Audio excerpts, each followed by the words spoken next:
comes to fashion, it's the hottest ticket, the place to see and be seen. And at this year's Met Gala, the stars did not disappoint.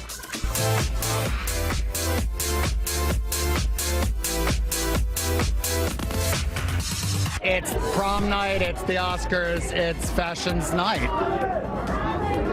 I'm a girl, I love fashion. I'm so interested in seeing what everyone's wearing. It's a real spring ball, and the only job you really have is to have a good time and to wear a great frock. Top designers, models, and Tinseltown's finest descended on the Big Apple last night for fashion's biggest night.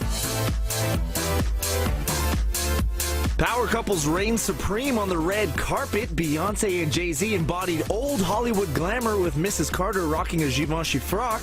And when she dropped her ring, Hova swooped in with a smooth mock proposal.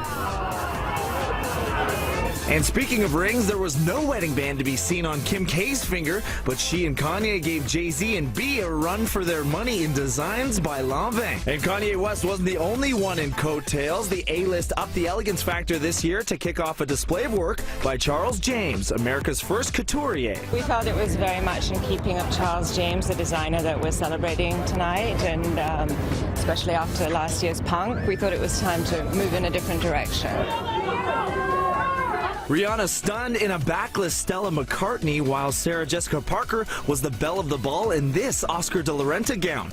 The fashion icon was joined by several other starlets who proved that black and white looks perfect on a red carpet. But fashion it girl Lupita Nyong'o may have made her first style misstep. She took a big risk with this netted Prada number that's more bead than dress. Taylor Swift dazzled in pink and put rumors of a feud with Selena Gomez to rest with this over-the-top Instagram video. I know our lovers enjoy peace of mind. Not to be outdone by the ladies, the gents of stage and screen were dressed to kill in white tie. The glitzy event is a fundraiser for the Metropolitan Museum of Art's Costume Institute. And now from stunning fashionistas to terrifying monsters, Godzilla is roaring back onto the big screen, and I sat down with the cast of the summer blockbuster.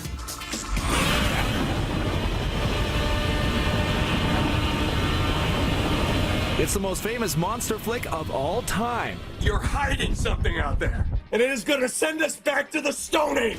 Godzilla is getting a 21st century reboot. The action-packed film sees the giant lizard rise from the depths to do what he does best. I talked to stars Aaron Taylor-Johnson and Elizabeth Olsen about what sets this retelling apart. Are you expecting the fans to come and sit and watch this movie and be as shocked as I was about how much different it is than what we expect?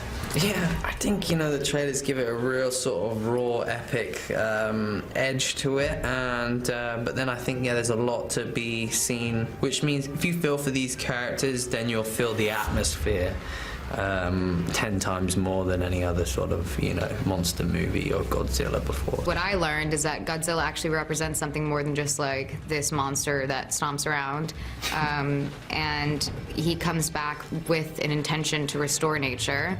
And you were aware of the fact that they wanted to create kind of like a real terror that we can relate to, with like the central focus being a family. Godzilla hits theaters next Friday.